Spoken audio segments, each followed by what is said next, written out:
My name is Lauren Mitchell. I'm 34 years old. At 7:41 on a Saturday evening, my mother-in-law stood in the middle of her dining room with a crystal wine glass in her hand, looked directly at me, and told 14 people I was useless in the kitchen. Not bad, not inexperienced, not still learning. Useless. She said it with a laugh, of course. Women like Patricia Mitchell always wrap cruelty in laughter, so the person bleeding looks rude if she asks for a bandage.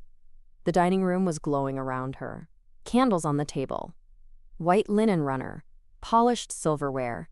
Tall vases of cream roses. Catered trays arranged on the sideboard beneath framed family portraits where every Mitchell woman seemed to be wearing pearls and judging someone. It was my husband Evan's parents' 40th anniversary dinner. A beautiful night, supposedly. The kind of night where everyone was dressed well, speaking softly, and pretending old resentments were not sitting in the empty chairs between them. Evan and I had been married 4 years. Long enough for Patricia to stop pretending she liked me, not long enough for Evan to fully admit she didn't. Patricia had spent those 4 years calling me sweet, in the same tone other people use for limited. She corrected my table settings, questioned my grocery choices, gave me cookbooks for Christmas with sticky notes already placed on beginner-friendly recipes, and once told a cousin, while I was standing 5 feet away, that Evan had married a girl with many modern strengths, just not domestic ones. Modern strengths, meaning I had a job, meaning I did not arrive at her house wearing an apron and asking where she kept the flour, meaning I did not perform womanhood in a way she could respect. The funny thing was, I could cook. Not professionally, not loudly, but well. I grew up in a kitchen where recipes were not just instructions, they were memory. My grandmother taught me how to toast spices until the air changed, how to salt in layers, how to know when dough had rested enough by touch instead of time. My mother taught me how to make a meal stretch when payday was still 3 days away. I spent my 20s cooking for friends in small apartments, entering local food contests for fun, and keeping a handwritten recipe binder full of dishes. I never bothered proving to Patricia, because people who are committed to misunderstanding you do not deserve demonstrations. One of those recipes had won a local food contest the year before, a savory pear and rosemary tart with caramelized onions, goat cheese, toasted walnuts, and a honey thyme glaze. It was not fancy in the way restaurants pretend food was invented yesterday. It was warm, balanced, a little unexpected, and mine. I entered it in the Cedar Grove Harvest Table contest under my maiden name Lauren Brooks, because I had not changed all my recipe submissions after marriage. I won first place in the appetizer category. The local paper printed my recipe in a fall food insert. A small catering company later reached out asking permission to adapt it for events. I said yes, as long as they credited me in their internal notes and did not publish it as their own. The catering company was called Fern and Fig. I had forgotten that detail when Patricia proudly announced she had hired Fern and Fig for the anniversary dinner. I did not know they would serve the tart. I did not know the owner would be there personally. And Patricia certainly did not know the dish she praised all evening had begun in my kitchen. So when she laughed and said, "Lauren is lovely, of course, but we all know she couldn't boil water without a tutorial," I stood beside the doorway with my hand around a glass of sparkling water and felt the room turn toward me. Evan's cousin laughed awkwardly. His aunt smiled into her napkin. His father, George, looked down at his plate. Evan froze beside me. Patricia lifted one shoulder, still smiling. "Oh, don't look so serious, sweetheart. I'm only teasing." Teasing, the official language of people who throw knives and call them confetti. I looked at my husband. This was his moment. Not mine, his mother, his family. His wife being humiliated in front of guests at a celebration where I had spent the entire afternoon helping arrange place cards, receive deliveries, chill wine, and keep Patricia calm when the florist brought ivory roses instead of cream. Evan cleared his throat. "Mom, come on." That was it. Come on. 2 words. Not, "Don't speak about Lauren that way." Not, "That isn't true." Not, "She's an excellent cook." Not, "Apologize." Just, "Come on." Spoken gently enough that Patricia could ignore it without changing expression. She did. "Oh, Evan, don't be precious. Lauren knows we love her." I did not know that. What I knew was that love, in the Mitchell family, seemed to be something people claimed after they had already behaved badly. Patricia turned to the caterer standing near the sideboard. "Isn't it wonderful to have professionals for these things? I always say, know your strengths. Some of us cook. Some of us order." A few people laughed again. The caterer looked at me, not at Patricia, at me. Her name tag read Nora Bell, owner of Fern and Fig Catering. She was in her late 40s, with silver-threaded black hair pulled into a low bun, black chef's coat, calm eyes, and the unmistakable expression of a woman who had just recognized an injustice and was deciding whether the room deserved the truth. She looked down at the platter of pear and rosemary tartlets on the sideboard, then back at me. "Actually," Nora said, her voice carrying cleanly through the dining room, "one of tonight's most requested items is adapted from Lauren's recipe." The room went silent. Patricia's smile held. "Just barely." "I'm sorry," she said.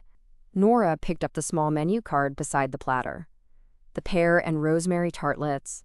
They're based on Lauren Brooks Mitchell's award-winning Cedar Grove Harvest Table recipe." I recognized her when she arrived, but didn't want to interrupt the evening. Every eye moved to me. My face felt warm, but my hands were steady. Patricia blinked. "Lauren?" Nora smiled politely. "Yes. She won last fall's appetizer category. We requested permission to serve an event version. The original is excellent. We've had 3 guests ask for the recipe tonight." Evan turned toward me. "You never told me Fern and Fig used your recipe." I looked at him. "I did tell you." His face changed, because he remembered. A year earlier, I had shown him the local newspaper clipping while he was answering work emails at the kitchen island. He had said, "That's great, babe," without looking up. Then Patricia had called, and he had walked away. Patricia set her wineglass down carefully. "Well," she said, with a small laugh that had lost most of its music, "isn't that funny?" "No," Nora said, softly, professionally, not aggressively, just enough. "It's impressive." That was the first time all evening anyone at that table used a word about me that did not come with a bruise hidden underneath. I looked at Patricia, then at Evan, then at the platter of tartlets my mother-in-law had served at her anniversary dinner while calling me useless. And I understood something that would change my marriage. Not because of a recipe, because the truth had finally entered a room where I had been expected to stay decorative. This is that story. Before I tell you how my mother-in-law learned that humiliating me as a woman who couldn't cook becomes very risky when the hired caterer is serving my award-winning recipe, tell me where you are watching or listening from, and what time it is there. I always wonder who hears stories like this while remembering the person who mocked your quiet talent because you never performed it for their approval. And if you connect with stories about women who were dismissed, underestimated, betrayed, and quietly took their power back, like and subscribe to Ultimate Revenge. Some women do not argue over dinner. Some women let the caterer ask for the recipe. I learned to cook from women who never called it talent.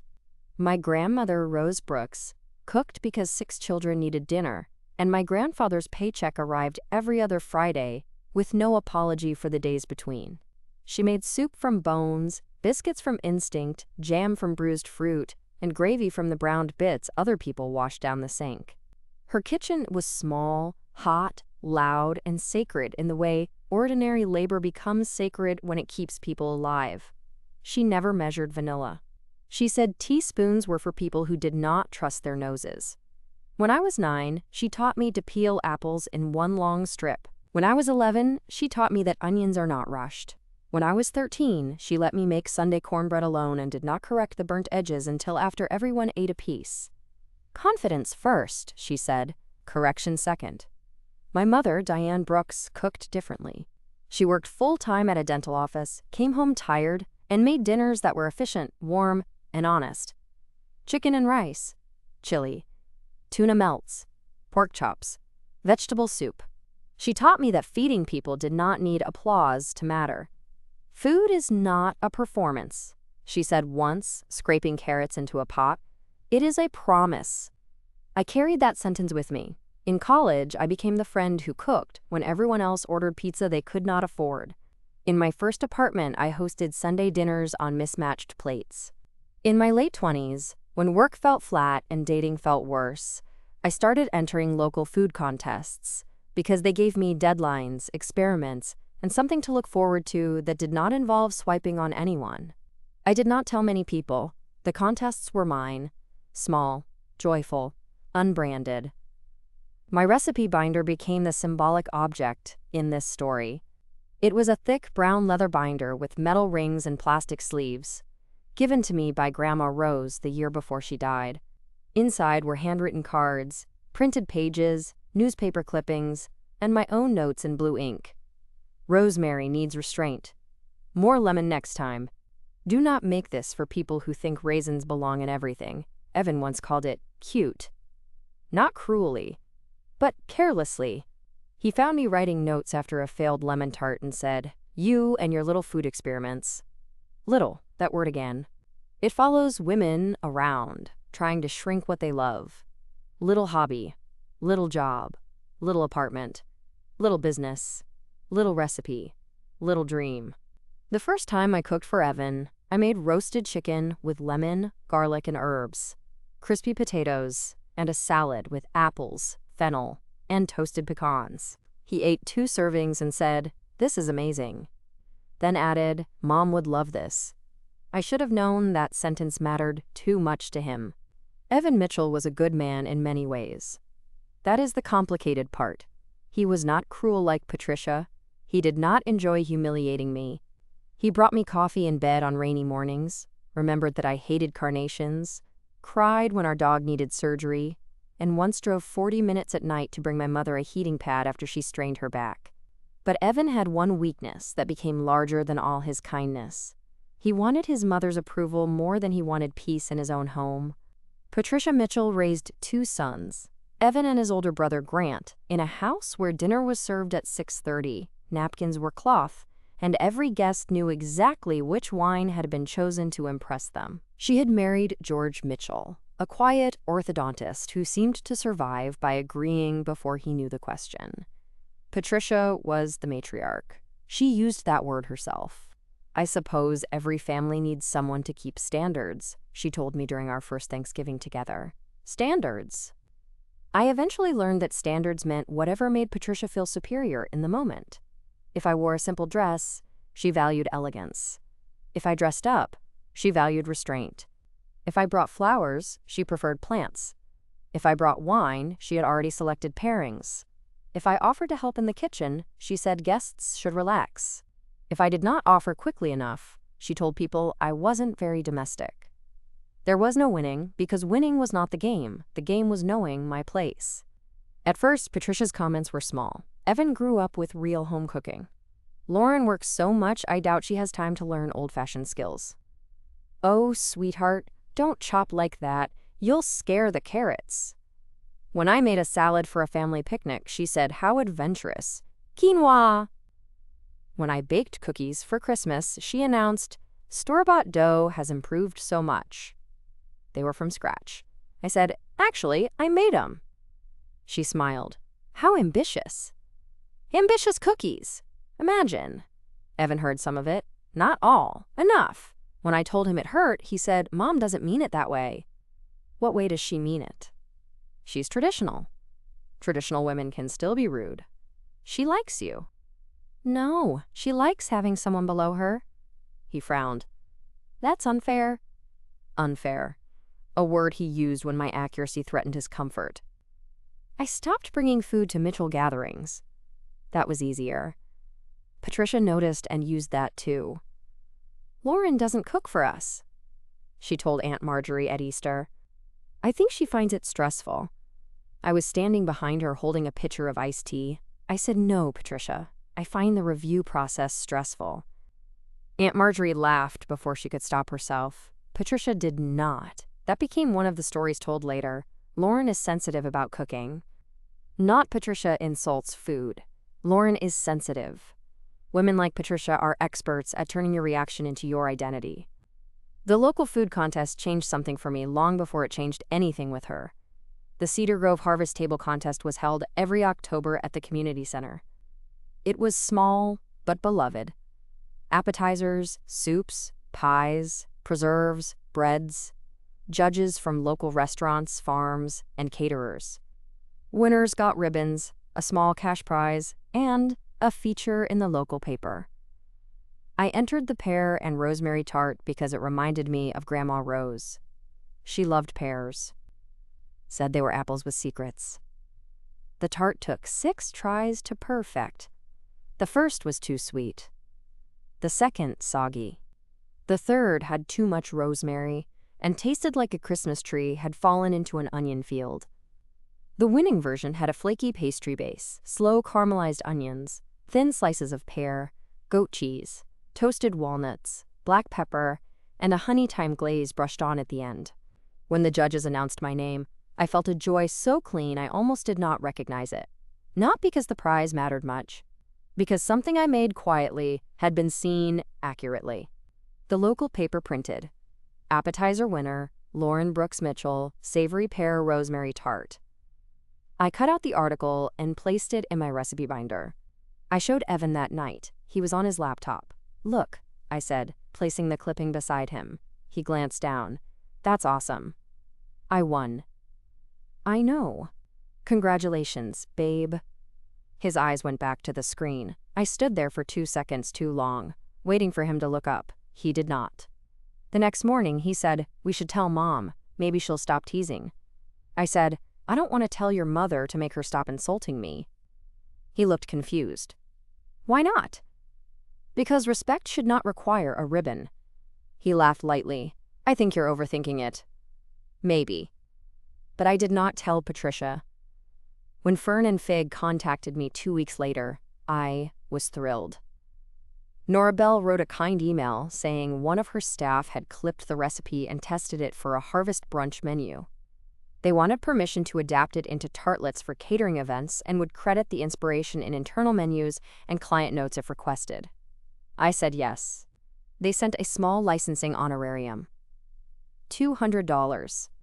I used it to buy a better tart pan and a bottle of wine I drank with my best friend, Hannah, while she toasted me and said, "To ambitious cookies and secret pears."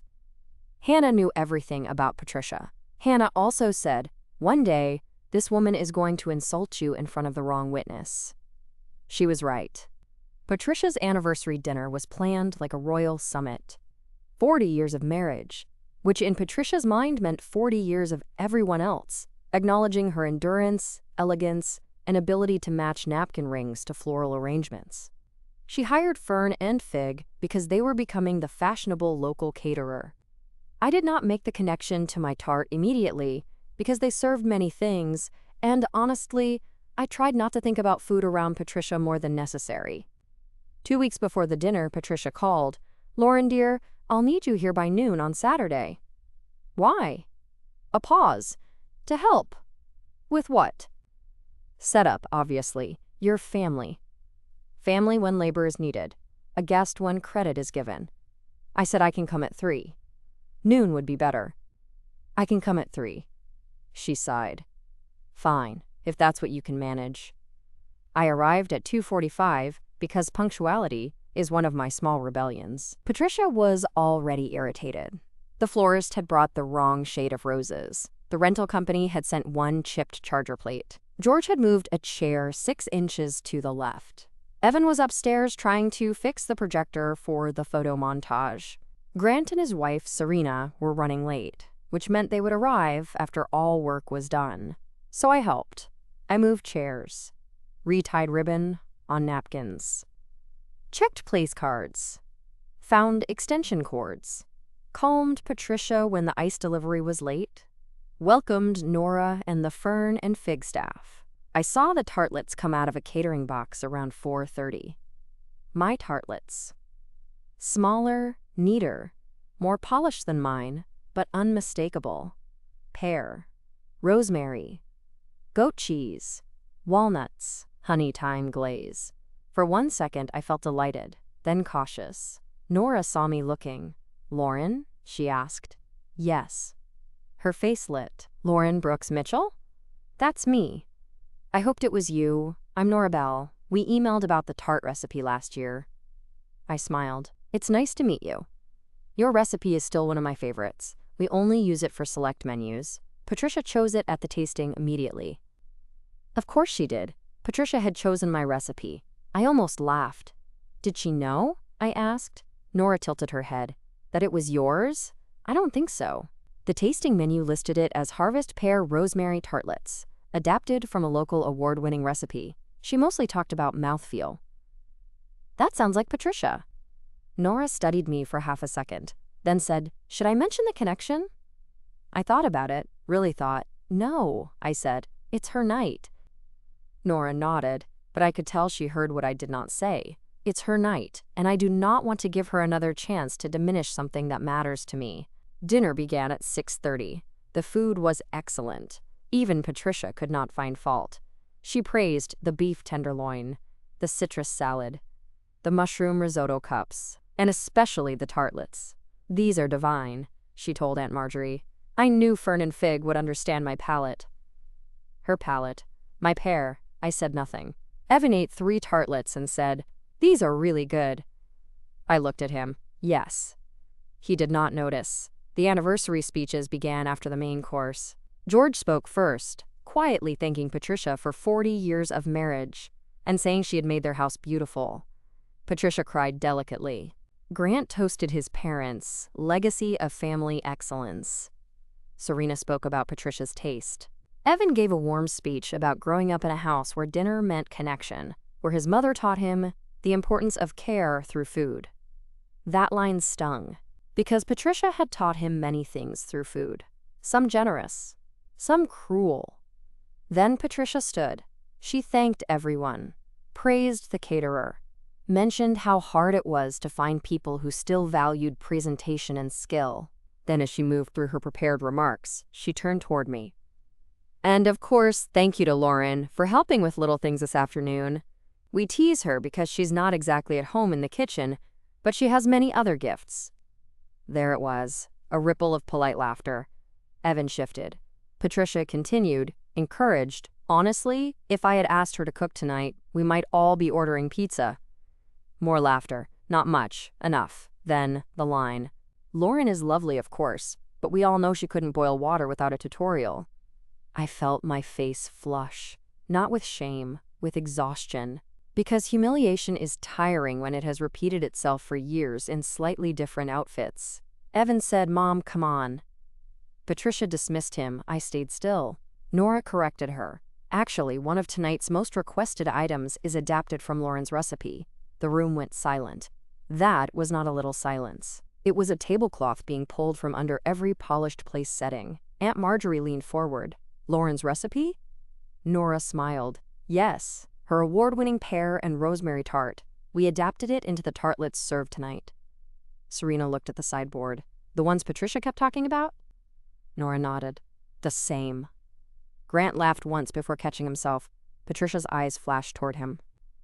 Evan looked at me with something like guilt, surprise, and delayed recognition, all arriving late to the same door. You won a contest? Aunt Marjorie asked. I said yes. Patricia gave a brittle little laugh. Well, local contests are sweet.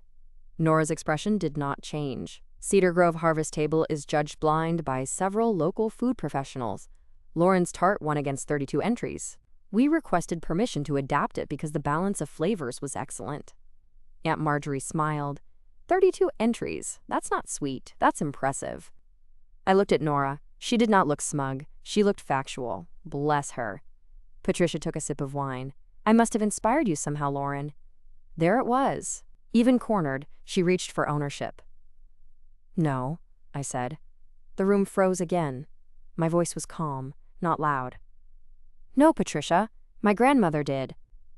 Aunt Marjorie looked down at her plate to hide a smile. George stared into his wine. Evan whispered, Lauren. I turned to him. Don't. One word. He stopped. I looked back at Patricia. You have spent 4 years telling people I can't cook. You did it at Easter, Christmas, Noah's birthday, Serena's baby shower, and again tonight. You call it teasing. It isn't. It's insulting. Her face went red. This is not the time. You chose the time. Someone inhaled sharply. I continued. You chose it in front of your guests, during your speech, while serving my recipe. Patricia opened her mouth, closed it. Nora quietly stepped back from the sideboard, giving the moment room. Good caterers know when service becomes theater. I did not say anything else. I did not need to. The room already had the whole meal in its mouth. I need to pause here for a second. If you have ever had someone mock a skill you kept quiet because you did not want to perform for their approval, you know what Lauren felt in that dining room. It was not about proving she could cook. It was about someone using humiliation as entertainment until the truth arrived on a platter. If this story is hitting close to home, leave a comment and tell me what talent someone dismissed before a stranger gave you credit. And if you have not already, subscribe to Ultimate Revenge. The quiet part is over. Dinner did not recover. It continued. Those are different things. People ate dessert carefully. Conversations restarted in smaller pieces. Aunt Marjorie asked me about the tart recipe and genuinely listened. Serena told me she had loved the flavor and wanted to know if I ever taught cooking classes. Patricia spoke less. That alone made the evening historic. Evan tried to touch my hand under the table. I moved it. Not dramatically, just away. He looked hurt. Good. Sometimes hurt is information arriving after years of being declined. After guests left, Patricia cornered me in the kitchen. The caterers were packing up. Evan was helping George carry gifts to the den. I was placing leftover containers into the refrigerator because apparently, even after being publicly insulted, I was still useful near food. Patricia came in quietly. Lauren. I closed the fridge. Yes? Her pearls sat perfectly at her throat. Her hair had not moved all night. Her lipstick remained intact. Some women can survive public correction with every surface polished. You embarrassed me. I looked at her. No, Patricia, I clarified you. Her jaw tightened. This was my anniversary dinner. Yes, and you used part of your anniversary speech to insult me. I was teasing. You were performing. Her eyes narrowed. You think you're very clever now because a caterer liked your little recipe. There it was, little. Again, I smiled, not warmly. Your guests liked my little recipe too. Her face flushed. You have no respect. I had too much. That's why it took me 4 years to answer. She stepped closer. You are not the woman I would have chosen for Evan? The sentence should have hurt. It did, a little. But mostly it felt like a door opening onto the truth. I know, I said. That surprised her, I continued. You would have chosen someone who needed your approval enough to keep earning it. I'm done applying. For the first time since I had known her, Patricia looked uncertain. Not sorry, not humbled fully, uncertain. That was enough for one night. Evan walked into the kitchen then. Mom, can you give us a minute? Patricia looked at him, startled. He had never dismissed her from a room before, not once. She looked at me like I had done something witch-like, then left. Evan closed the kitchen door. The sound was soft, important. He stood there for a moment. I'm sorry. I folded my arms. For what specifically? He swallowed. For not defending you tonight. That is the smallest part. He nodded slowly. For not defending you before tonight. Better. For telling myself Mom was teasing when she was humiliating you. Continue. For making you prove hurt before I believed it. That one landed. My throat tightened. He continued. For not listening when you told me about the contest. I remember now. You showed me the clipping, and I barely looked up. Yes. I'm sorry. I wanted to accept it instantly. Old Lauren would have. Old Lauren would have been relieved by any sign of awareness and rushed to reward it. But I had spent 4 years watching him choose comfort over truth.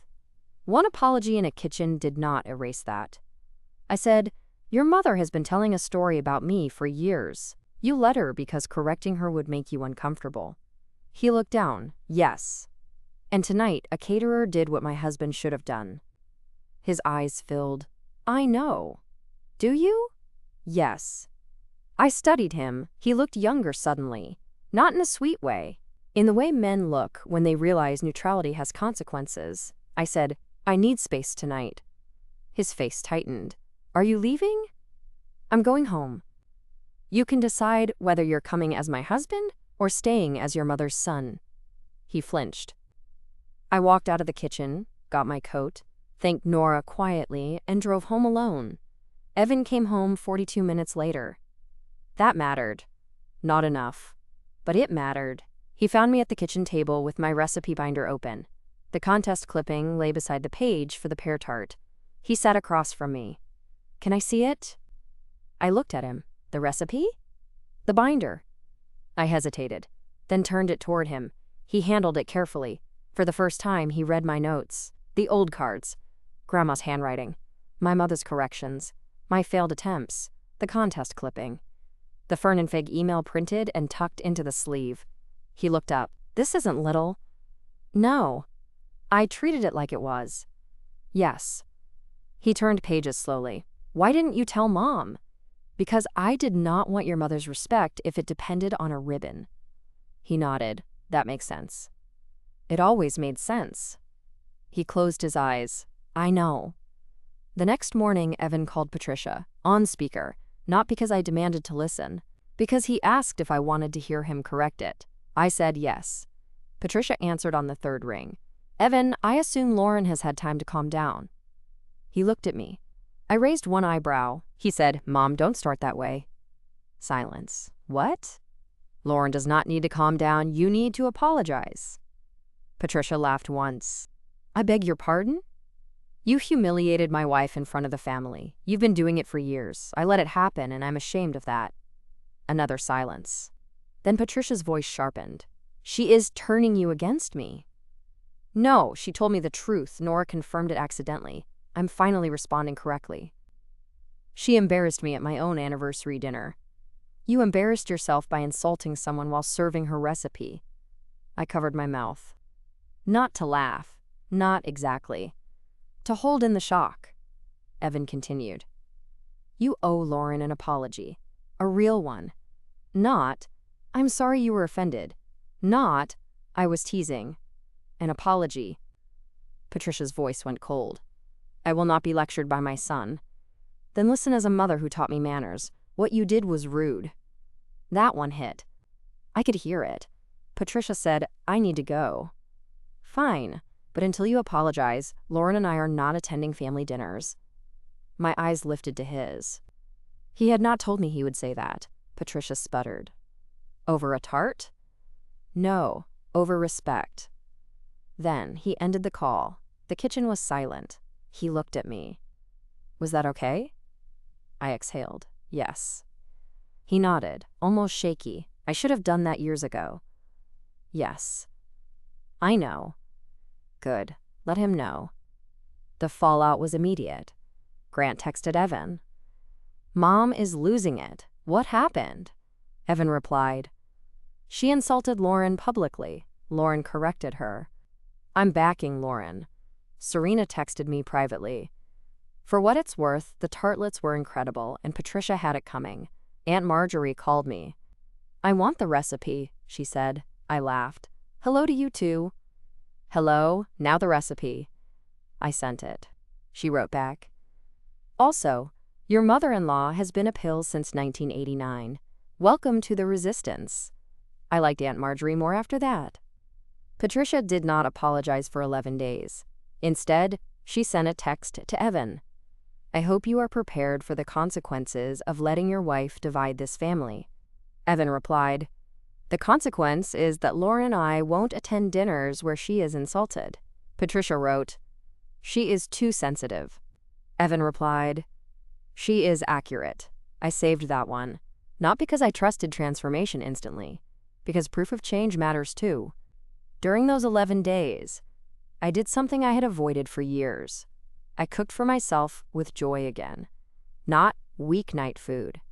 Not practical food. Joy food. I made Grandma's chicken stew with dumplings, my mother's lemon bars. A roasted beet salad nobody in the Mitchell family would eat because it looked too earthy. I made the pear tart in full size and brought slices to work. My coworker Hannah nearly cried. "This is the famous tart?" Yes. "Patricia is an idiot." Yes.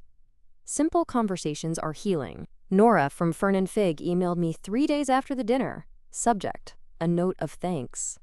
Lauren, "I hope you don't mind me writing." I wanted to thank you again for allowing us to adapt your recipe. I also wanted to say that I'm sorry if my comment created tension at the event, but I could not let your work be mocked in the same room where it was being praised under someone else's ignorance. If you are ever interested in doing a small collaborative class or recipe feature with us, I would be honored. Warmly, Nora.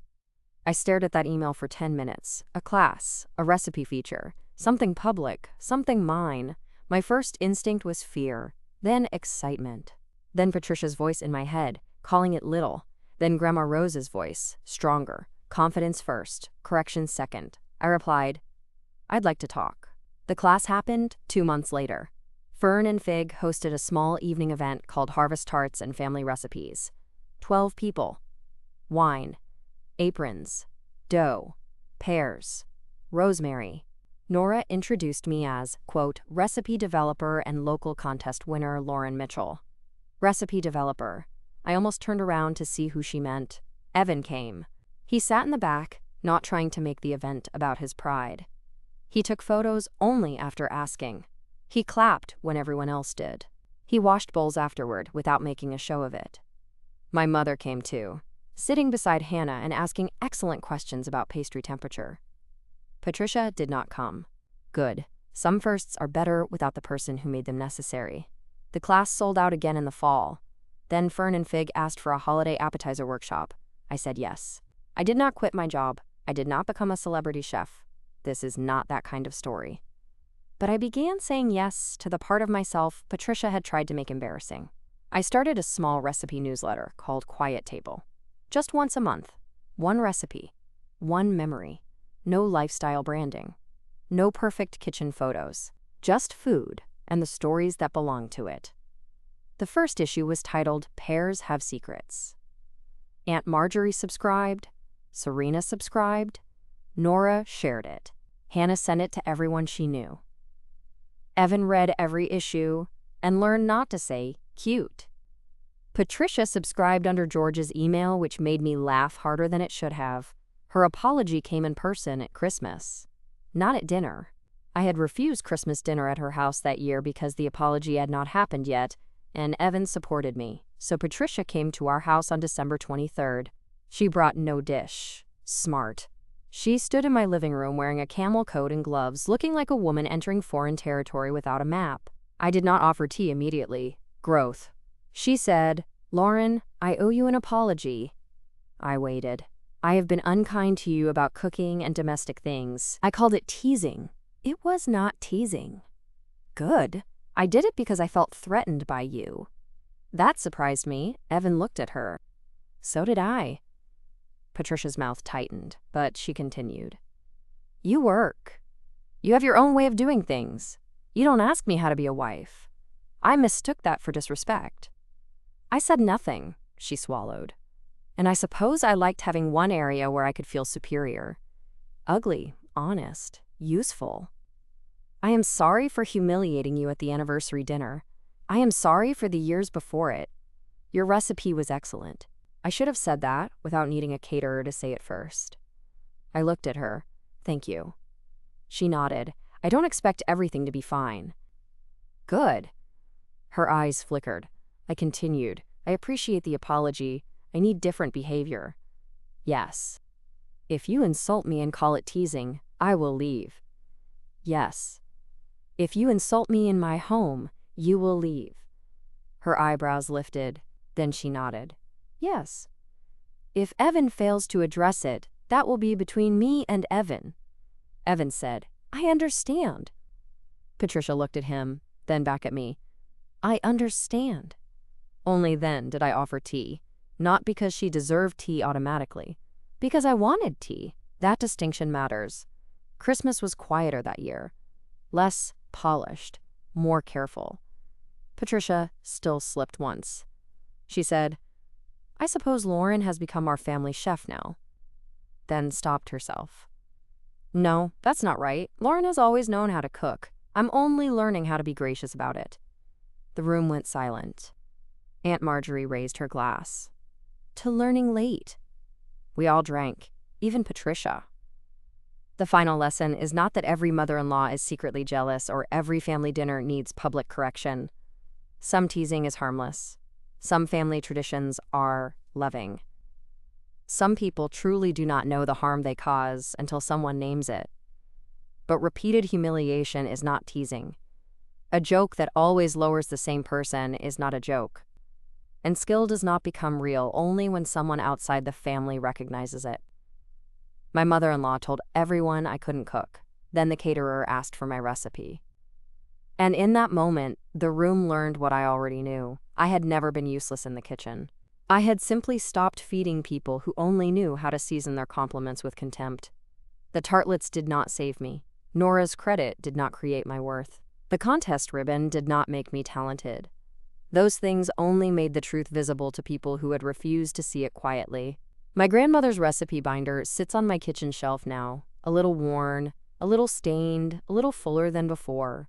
Inside, beside the pear tart page, I added one new note.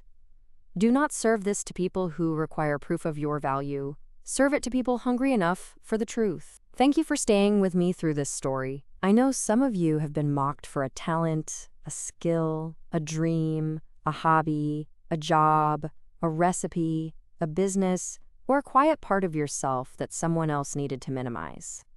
If Lauren's story reached you, I hope you remember that your gift does not need the approval of people committed to misunderstanding it. Keep the recipe binder. Keep the clipping. Keep the email. Keep the old notes from the person who taught you before anyone else clapped. And when someone calls your work little, let them.